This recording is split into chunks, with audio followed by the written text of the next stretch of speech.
Welcome to the Roy Matlock Jr. Money and Business Hour.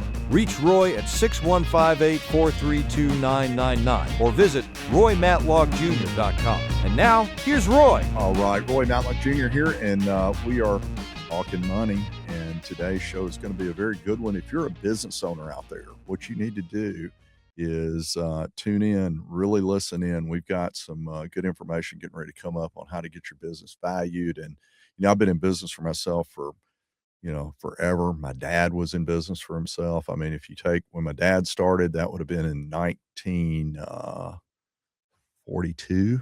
All right. And then from there, I grew up watching that. So one of the things that he was able to do is to do an exit.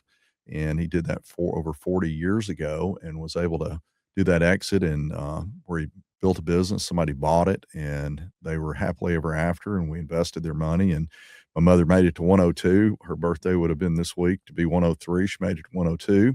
And, but the long and short of it is that what you want to do, if you're out there, hitting it hard and you're a business owner, one day you'd like to have value out of that business. So I've got Brad O'Brien. Brad is with Midland, and also we have a consulting firm that we can work with. And if you're a business owner, you'll be able to get more detail on that. But Brad, welcome to the show. We're going to talk about, what are we going to talk about today? Yeah, thank you, Roy. Excited to be here. Yeah, we're going to talk about businesses and how we can help businesses in the area and provide a lot of value to those businesses about things they might not be aware of, questions they've got, just really all thing business owners today, really zone in on business valuations, how that works and how we can help those businesses. Okay. And, right now, everybody, pretty much in every industry, you got the baby boomers are like me, that have a lot of great businesses that are out there, and you're getting to a point where you're like, I did play 93 rounds of golf in the last 12 months. So I tell people I'm never going to retire, but Yeah. I'm out there working, but I'm also thinking, how do I take this business, and one day if I want to do an exit to where I'm actually going to throw in the towel and sell it, how can I make that happen? And so let's start out. What are you seeing just from the standpoint of the type of businesses that are getting bought? I mean, you hear about it all the time, roll-ups and private equity and stuff like that. Let's get an overview to start. Yeah, it seems like there's a lot happening in that M&A world right now. Businesses are being bought, businesses are being sold. That baby boomer generation's been working their whole life. So there's a lot happening right now. And I think that creates a lot of opportunity for the resources that we can provide and you can provide. So the timing's perfect. It's sort of the perfect storm. We've had those baby boomers, like we said, work for a long time. They're trying to figure out what those next steps really look like. So why should a business owner right now get valued? That would be the starting point. Yeah, Why would you do something like that? Yeah, I think it's one of those things where most business owners are grinding every day. They're working in their business and they never really look up. And, they need a health check on their business. Right. It'd be like waiting till retirement to figure out what I've got in my 401k, right? Right. You wouldn't do that. You'd be checking on it. And typically, a lot of the business owners that I run into, their biggest asset is their business. Right. And, one of the things too that I've always, when I do financial planning for people, I tell them, what is your financial independence number? And your financial independence number is the amount of money you need that would never run out, that would keep up with inflation, to where you can live your life the way you want to live it. And a lot of that financial independence number for business owners is what the business does. And so now if they're thinking of doing an exit, how much is that business worth matters, because then they're going to be using outside investments to be able to fund their, lifestyle and stuff like that. So Right. When you start doing something like that, what are some of the drivers to start? Let's look at that. Absolutely. I think the biggest thing is you've got to know that number, but you've got to cross this bridge at some point for some planning to take place. The more opportunity you have to plan around that number for retirement and that transition, the better off you're going to be. I think some more drivers is really having that succession plan, knowing who the people are around that, not just the number, knowing who's going to take my business over, whether it's family or if you're going to sell it to someone outside your family. There's so many questions that really drive those decisions for the next phase of life. And so when people buy a business, what do they look? If you're out there, what you're seeing people when they want to buy a business, Yeah. what are the things they look for?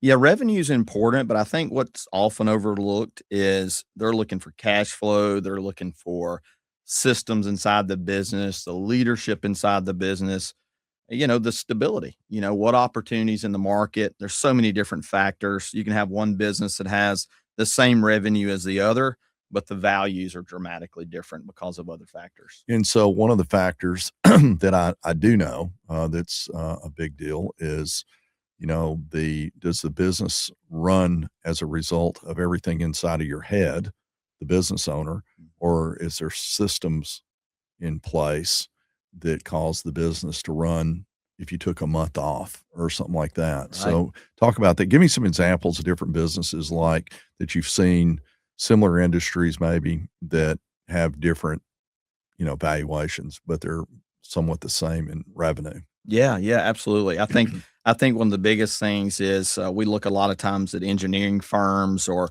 other types of firms, small businesses, large businesses, and it really boils down to asking that question. If the business owner was to, prematurely pass away or step away from the business, how's that business going to run? What are those Right. systems going to do in the absence of that owner? Is it going to survive? Is it going to thrive? Is it going to continue?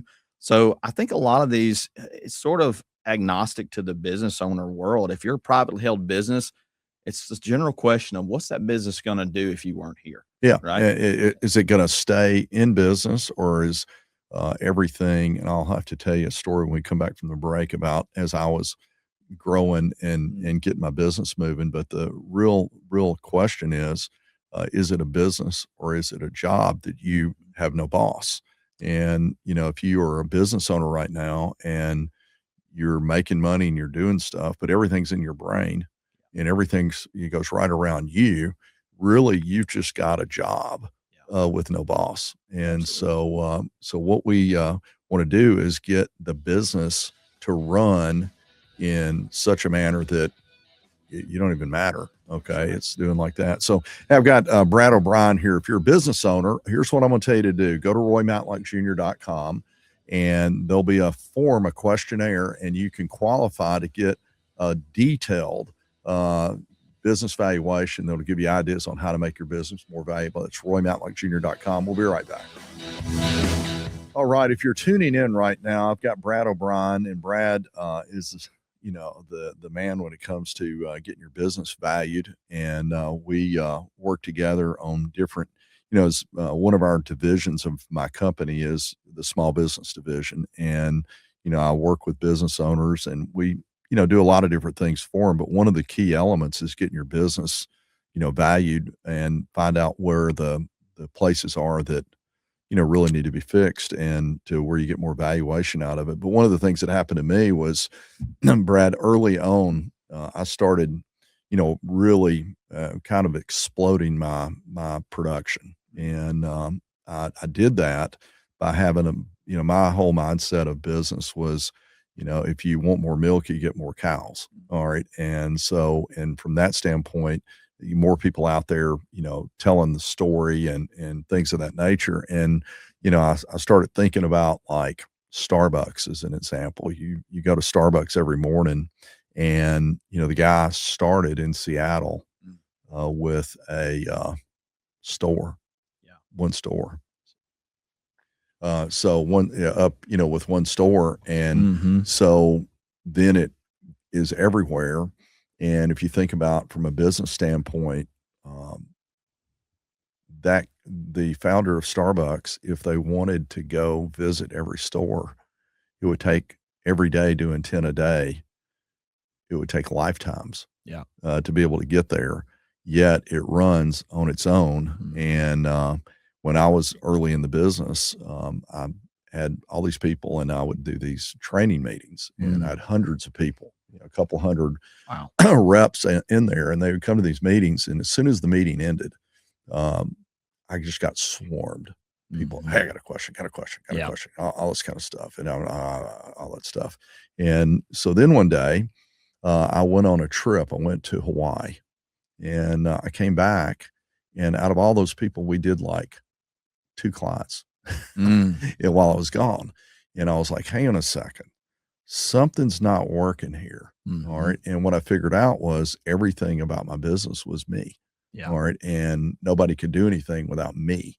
And I started looking at trying to figure out a way to get it to where it wasn't revolving around me. So tell us about some examples, maybe, that you see like that to start with, and maybe how doing a business evaluation and getting some consulting, Mhm. what it's done for people. Yeah, I think that's so common. We call that owner dependency, and it's very stressful, right? If your business is surrounding around you and your decisions and the sole leadership of you, it can wear you down and ultimately hurt your business, right? Right. And that's not going to draw the attention of other investors or a buyer, Right. once they find out. So we want to help improve the opportunities that you have in your business. I think the greatest thing about this and what you have to offer in your firm and the resources we provide is a very good health checkup, as we talked about, of your business to really, find those pain points, identify where they are, ask some tough questions, right? Because you're in that business every day. You need to take some time out, hit pause, and get with us to figure out where are these friction points in my business. Let us help you identify those, come up some ways to alleviate that, and find some value for the buyer. Right? One of the things that happened to me, so that happened, and then I was like, hold on a second. Mm, So I read a book called The E-Myth, and The E-Myth was back in the early this was in like 92, 93, something like that. I read this, and then I hired a business consultant, and they would do a hour and a half phone call with me 3 times a month.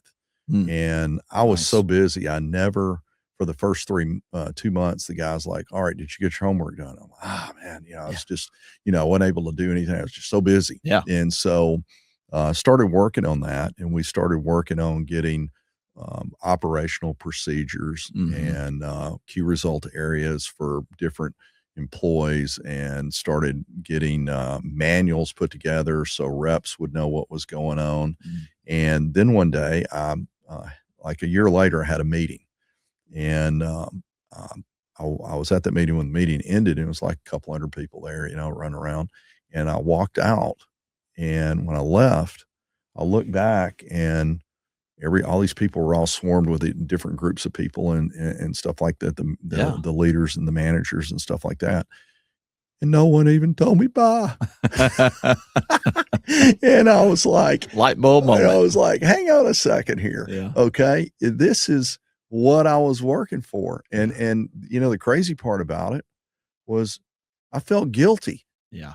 I Yeah. felt guilty. I'm like, hold on a second. You know what I mean? I got a business that is generating hundreds of thousands of dollars a year. And if I leave town for 2 weeks or a month, I'm going to come back and they're going to say, hey, we did this much. We did this much. Mhm. And I was like, then I didn't stay guilty very long. Yeah. Okay, that kind of deal. So, It's a nice feeling. anyway, Very rewarding. so give me some have you got to give me a couple evaluate how you went in and maybe met a business owner. They had revenue, but Yeah. they didn't have the processes. Yeah, absolutely. Absolutely. A lot of times we find out that even with business owners like yourself that are just 100% guilty, they haven't put the systems in place. We find business owners too that have, but things have changed. Values have changed. The business has grown. We see a lot of that, right? Even though you think you've done your homework, there's probably some loose ends there that we can help you tie up and figure out. So, do yourself a favor, make sure you get with us, get with Roy, so we can look at this. We talked about recently. We discussed a business over in Atlanta that had a valuation done years ago, but we found their valuation was off by right at $5 million, Right. right? Just because their business had grown. And it's a big, 5 million. I mean, It's a big little difference. extra 5 million never goes a long way. Yeah, yeah. Right. Another thing is a business owner says, "Oh, I know what my business is worth.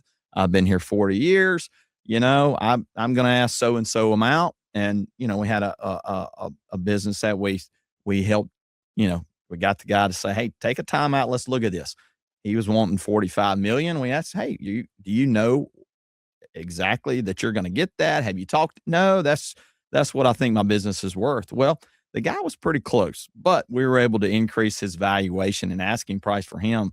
We got him up to 52 million. So right. just by going through these processes. So, it's just like going to the doctor. You want to get that health checkup. You want somebody that's an expert that can look through the lens of, hey, what kind of industry you are, where are you located, what your financials are, and give you a professional valuation. Right. Yeah. And, people look for recurring income. Mm-hmm. They look for, if you're going to buy a business, and, if you look at the business owner and you say, what's his life like? All right. Yeah. If I buy that business, am I going to want that life or not? Mm-hmm. And what I'm hearing from a lot of, the younger people that are buying businesses, they're buying these boring businesses, and then they go in and they buy them. And in many cases, they get them for a really good deal because the old school way of doing stuff is easily fixed. Right. And then so if you're buying a business, you're looking for people like these guys that Mm-hmm. don't do valuations, Right. don't get any consulting done, because then you're able to go in and buy a business. And I was talking to a guy that he what's the name of capital? It's Thrive or something. Anyway, it's one. It was built out by the guy that started ChatGPT, and it's a venture capital fund, and they buy all kinds of businesses, and they buy a lot of accounting businesses, heating and air. Mm-hmm. They do all that kind of stuff, and they go in there and buy them. And the systems are so antiquated. Yeah. They go in there in a short period of time. Take AI, end up changing the processes, and before you know it, they've got a business that they tripled in value that the same business owner Had just a few months ago. they could have done, and they could have done it themselves. So, That's right. hey, if you're tuning in, we got 2 more segments. You can listen to the Roy Matlock Jr. Money and Business Hour About podcast. And if you're a business owner today, go to the website and fill out the questionnaire and get you a valuation done. We'll be right back. All right, we are back, and we're talking money, and we're talking small business money. And if you're a business owner now, you want to be tuning in and go to RoyMatlockJr.com. We're going to have a questionnaire on the website. The website will give you, as a business owner, some ideas about, getting some valuations done. We also have the ability to do some valuations for you. And Brad O'Brien, who's with me, that's what they do is they help business owners maybe we'll say create additional value for their business. And then one day it gets ready to sell. I've always looked at, businesses, the old school it still holds true. You got sales, you got operations, you got finance, you got legal, you've got tech now, that kind of thing. And you could probably go one step further with tech, mostly a lot of AI and all that kind of stuff. So when we're looking at, we start with the sales system that drives the business. What are some things that business owners need to have in place that causes their business to be more valuable from the sales standpoint? Yeah, I think the biggest thing is financial reporting, right? The financials have got to be good. Every buyer's going to look at the financials. And, if you're just tuning in, we've been talking about business valuations, but I think that's where having that business valuation is going to give you some concrete evidence around your financials, what's missing, and what the value of that business is going to be. And business owners for years, and there's nothing wrong with this. This is why we go in business for ourselves. But you like to make money but not pay taxes. Mm-hmm. So then what happens is the question is, when you're going through those financials and someone sees your business, those financials need to be up to speed. That someone could say, hang on a second, if I hired somebody, one of the things I've always done is people want their valuation. And I had somebody ask me, tell me not too long ago, they had some real estate. Yeah. And they were thinking about, it's not getting what I think it's worth. Mm. I said, oh yeah, it is. It's always getting what it's worth. It's not what you think it's worth. It's just what it's worth. Mm-hmm. And I had this conversation because they had a property in out of state. Mm-hmm. That was kind of an Airbnb kind of thing. And I said, well, I got a question for you. If you had you think she thought it was worth 500, Mm-hmm. and but it's not selling. And I said, so if you had 400,000 right now, all right, and right in the bank, Mm-hmm. would you get in your car and drive over to wherever this place is and buy the place? And you know what her answer was? No. Okay. I said, so the bottom line is you are buying it. Mm-hmm. You're buying it all the time. You can't not buy it. Yeah. Okay. You own it right now. So every time, money is sitting, if you've got it sitting in the bank, you just made a decision to invest your money in the bank at Mm-hmm. 2%. Or if you've got it in your backyard, well, you made a decision. You can't not make a decision. Mm-hmm. All right. And so when people are looking at their business valuations, you have to ask yourself, so I think it's worth $45 million. Mm. Oh, really? All right. Well, if you had $45 million sitting in cash in the bank, would you go buy this business? And I don't know about that. Right. Okay. Yeah. And so some of the things, getting those financials Mm-hmm. straight Right. are a big thing. What about operational procedures and things like that? Yeah, absolutely. There's so many variables that play into this. Operational procedures is high on the list as well. Owners have got to be able to have their operations in sync. As we talked about earlier, being able to walk away, operations run smoothly. You're not going to be bothered if you're on vacation. You come back, hey, everything's good. The house hadn't been burnt down, right? So very, very important. What about databases and technology? Yeah, you said tech, right? That's the Yeah. biggest thing.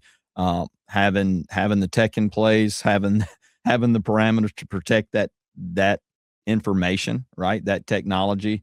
And making sure your people are trainable, teachable, and understand the technology, not just you. That's another Right. thing that can really go back to that owner and fall on their shoulders. Let's make sure people understand how that works. Yeah. So I start looking at, your database. How well do you know your customers? Mm-hmm. How easily can you reach your customers? One of the things that I did years ago. I started getting involved, and I say years ago. I should have been smarter. Mm-hmm. But I started doing video and email marketing in 2008. Wow. I should have opened YouTube. That should have been my idea. There you go. And I was doing video and I started doing video long before anybody was doing video. Mm-hmm. And actually in Nashville, I think I was the one that introduced it to the real estate people. Now they all do homes. Mm-hmm. And this girl I was with at the time, I said, hey, I got an idea for you. You should do these videos. We had like 600,000 views. Watching real estate videos, where we advertised it. But the whole point is, your database and your ability to communicate Mm-hmm. has a lot to do with your retention rate. Yeah. And absolutely. if you have great retention in your business, then that valuation would go Mm-hmm. up. Right. And my business is a recurring revenue model. Mm-hmm. And if I do the right job for my customers, and I stay in touch, I call it, I look at what the lifetime value of a customer is. Mm-hmm. And I've always had the mindset, that when I do business with someone, I look at the 10-year number. Mm-hmm. All right. That, Mm-hmm. for 10, the next 10 years, I'm going to keep all of these people. And I'm going to keep them longer than that. I got clients that have been with me 35 years. Mm-hmm. And I remember I've got one right now that they started with me and they were in a trailer. When I met them, they had 2 kids. They were broke. They started with $25 a month, putting it in an investment. Wow. And now they're retired and they're still with me. Yeah. And so, anyway, if you're out there, Dean, you know who I'm talking about.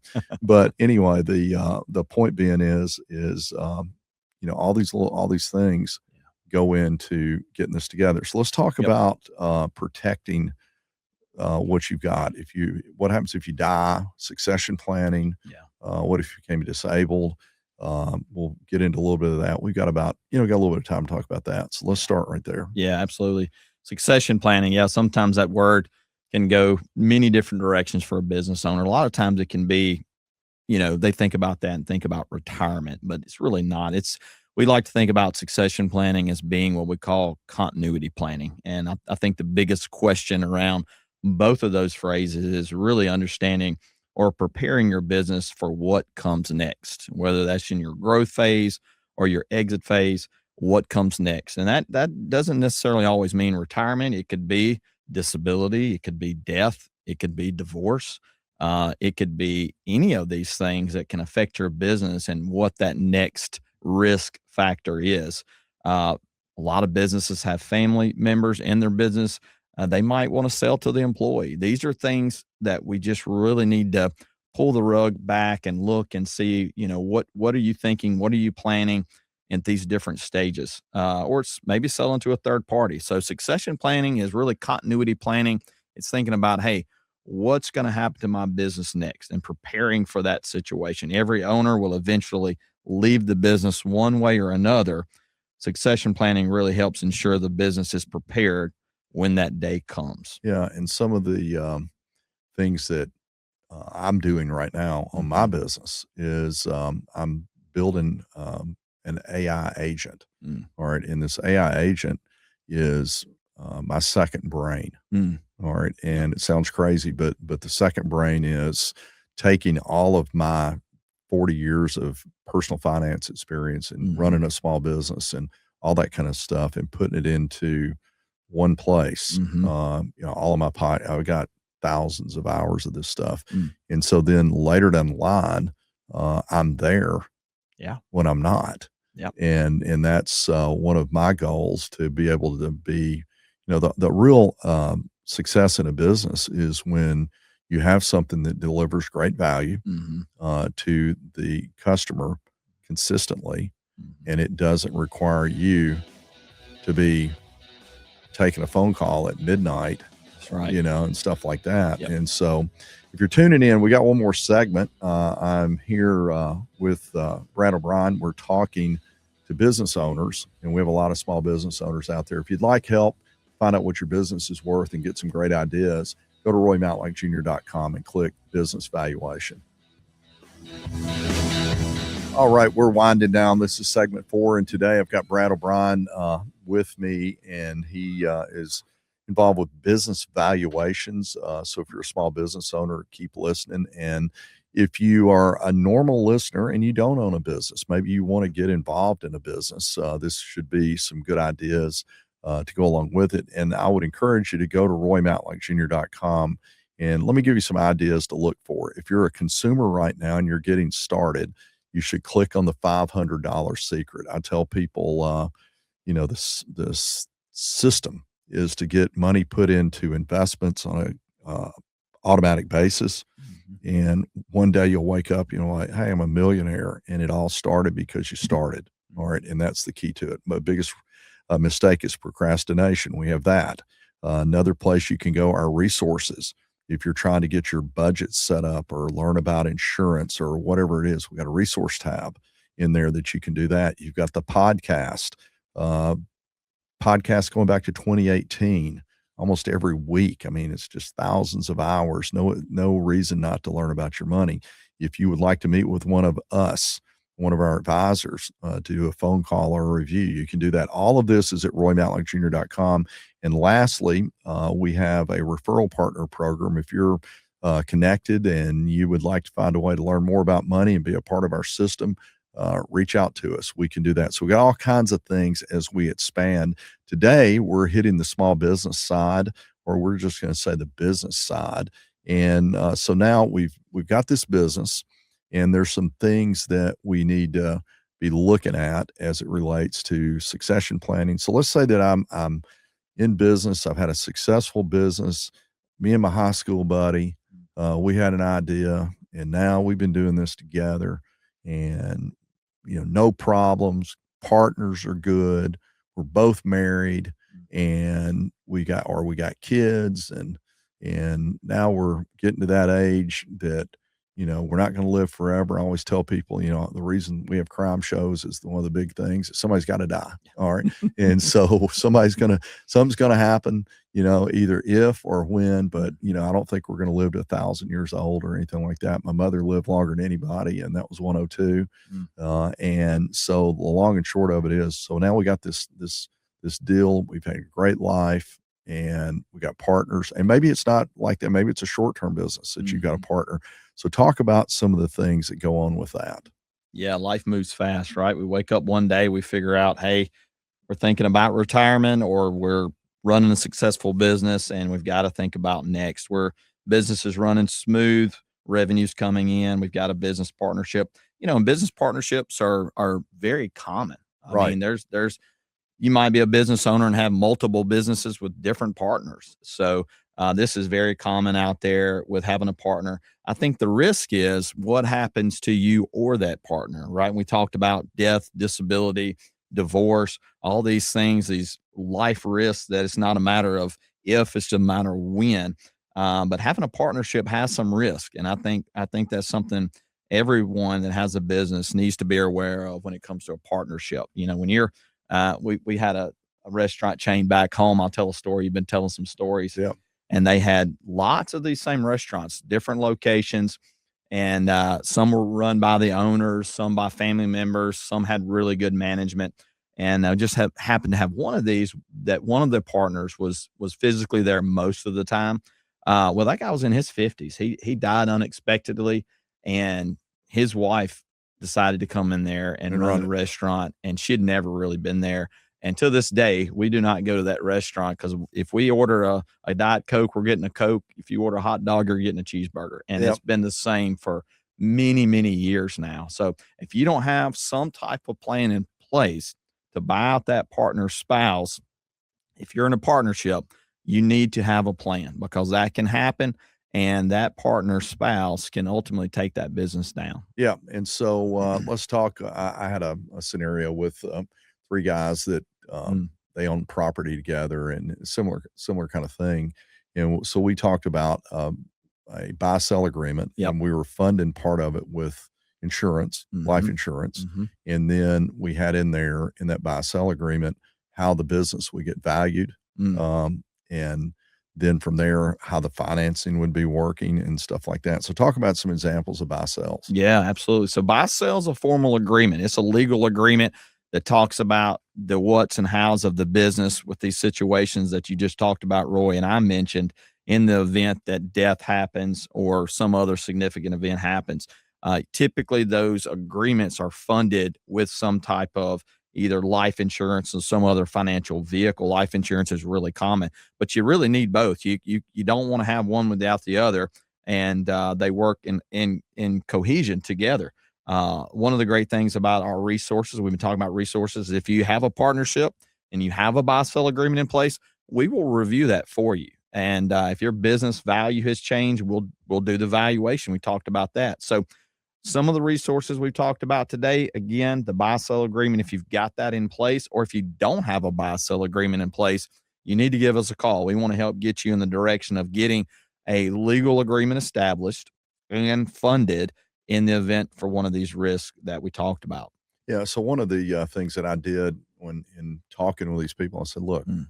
to begin with, first thing we want to do is we get a valuation. Mm-hmm. So it's automatic. And what happens is generally you have two valuations that I've experienced, Mm-hmm. and you average those. That's one way of doing it. Mm-hmm. And that way, the person who's getting bought out is getting a fair valuation, Yep. and the person that is buying them out gets a fair valuation. And in Right. many cases, if the business is worth a lot of money, then it may be that the person that has bought the business out, uh, the person carries financing on part of it, Mm-hmm. so then they get, but what it does is it gets them out of the business. Yeah. All right. And so you don't want to bring someone that if you've had two partners and you've been working that business, and then suddenly the beneficiary of that business is one of their kids or spouses or whatever that has no real knowledge of it, but now they're the owner. Mm-hmm. And in the case with that, you're doing all the work probably. Yeah. And they're either doing nothing or they're interfering in you Mm-hmm. doing something. And so that's a way of doing that. So that would be funded maybe, if you estimate the $5 million, you might buy $2.5 million of insurance on each other. Mm-hmm. And the beneficiary that's part of the business is buying it out with, and then Right. the financing on the rest. So we've got that. That Mhm. would be an example. Let's talk about key employees and Mhm. and that kind of thing. Yeah, key employee or employee retention is a big thing. I think after COVID, that really spiked. The whole environment of our workforce really changed. So we see a lot of businesses trying to attract or retain their current key employees with different structures or different benefits outside of your health insurance, your 401k, your disability, your life. All those things are included to all employees. These are sort of key carve out plans. So if you've got a key employee out there that's making the cash register ring, or simply ask yourself the question, hey, if Roy walked in next week, he put a resignation letter on my desk, what would happen to the business? I Right. think that would answer the question, Right. right? There's some really unique ways that we can be a resource for you to put some things together to help reward and retain these key employees. Yeah. One of the things I've always done with, I've said this with bills, on budgets Mm-hmm. and with employees is when you hire someone, you are hiring based on what you think they're going to be like. Yeah. And then after a period of time, you're going to know what they're like. Mm-hmm. All right. And then what happens is I've always said this, that if you have an employee, you always ought to ask yourself this one question: knowing what I know Mm-hmm. now, if they were not working for me now, would I rehire them? Mm-hmm. All right. And if the answer is no, then you need to replace them. Mm-hmm. And if the answer is yes, you better make sure that they're getting treated fairly. Yeah. All right. Because someone else is going to say, wow, these people are good. And that's one of the reasons why, you provide the benefits and Right. you pay attention and make sure that you're paying them good and you're treating them good and you give them the freedom to be doing what they're doing. I got great people. I mean, Yeah. my people that do the stuff with me, I mean, they are good people. Yeah. And so I want to do everything in my power, and I also include them in the knowledge of, let's be reasonable, Mm-hmm. wherever the business is. But then at the same time, if I have an opportunity to be able to, do some kind of bump, Yeah. I'm going to do it, or, whatever it may be. And so we got that. So there's key employees. Mm-hmm. We've got succession planning. Mm-hmm. We got buy-sell agreements. Mm-hmm. We do the business valuation, which is going to go in and look at what sales, Yep. technology, We're going to look at operations, everything with the accounting. valuation. And Yeah. something else we didn't talk about is agreements, legal Mhm. agreements that Mhm. are with customers.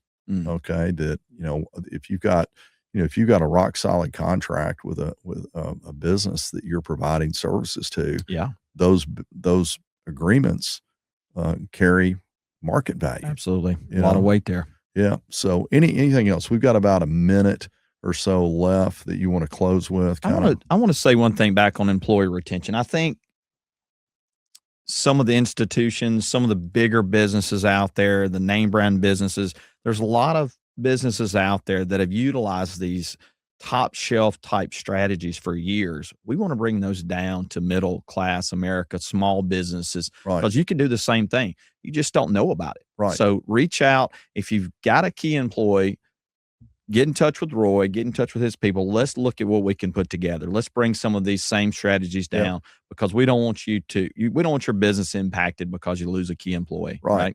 And it's very important. You got to always be getting better, Mm-hmm. always be thinking broader. One of the things that if you're out there right now, that I would just encourage you to do as a business owner. I met with somebody before this morning, and a lot of the business owners, what they do is they're very good at making money, Mm-hmm. but they're not really good at taking care of the things like we just talked about. Yep. Having the plans in place. Just on a personal level, about 60% of the population doesn't have a will or trust. Mm. All right, and so you got beneficiary problems, and if you own a business, it's even more complicated. I always tell people, if you don't own a business and you don't have any partners and you're married to the same person and have kids, pretty simple. Yeah. All right. But if anything outside of that, you might want to get professional help. Brad, thanks for jumping on here. If you're listening right now, visit RoyMatlockJr.com. We've got everything under the sun to help you with your money, especially you business owners. Check out the free evaluation.